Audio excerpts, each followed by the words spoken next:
ये है हिंदुस्तान कॉपर। हमने देखा कि इस सरकारी कंपनी ने सिर्फ 1 साल के अंदर 200% का रिटर्न दिया है, और तो और पिछले 6 महीनों में ही 133%।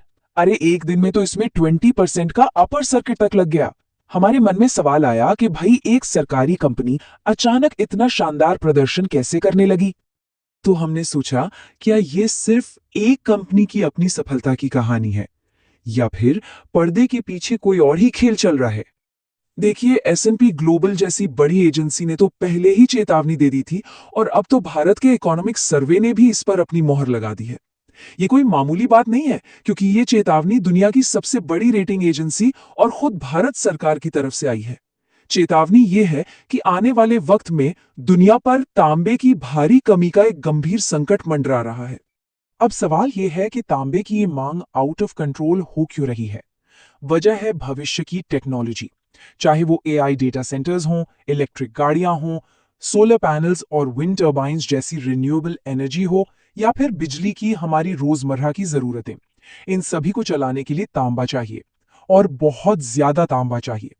पहला दबाव है देशों का अपने खजाने को बचाना। मतलब जिन देशों के पास तांबे के बड़े भंडार है ना, वो अब इसे दूसरे देशों को बेचने के बजाय अपने इस्तेमाल के लिए बचाने लगे हैं। ये कुछ वैसा ही है जैसा चीन ने रेयर अर्थ मिनरल्स के साथ किया था। तो क्या तांबा अगला जियोपॉलिटिकल हथियार बनने जा रहा है?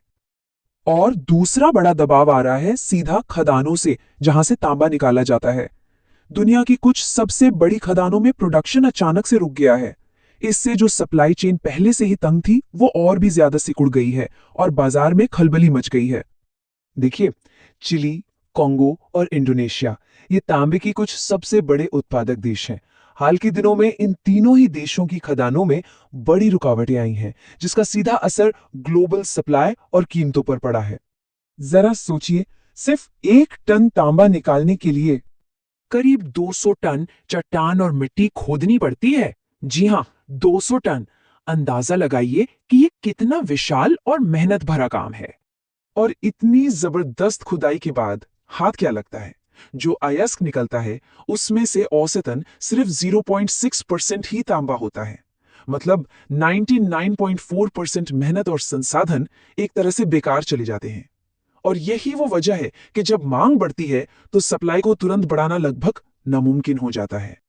इकोनॉमिक सर्वे भी यही कहता है कि वैश्विक शक्ति का पूरा समीकरण ही बदल रहा है। ये अब सिर्फ एक कमोडिटी की कहानी नहीं रह गई है, बल्कि ये एक बहुत बड़ा भू राजनीतिक बदलाव है, जिसका असर हम सब पर पड़ने वाला है। और ये हमें एक बहुत ही दमदार सोच पर लाकर छोड़ता है।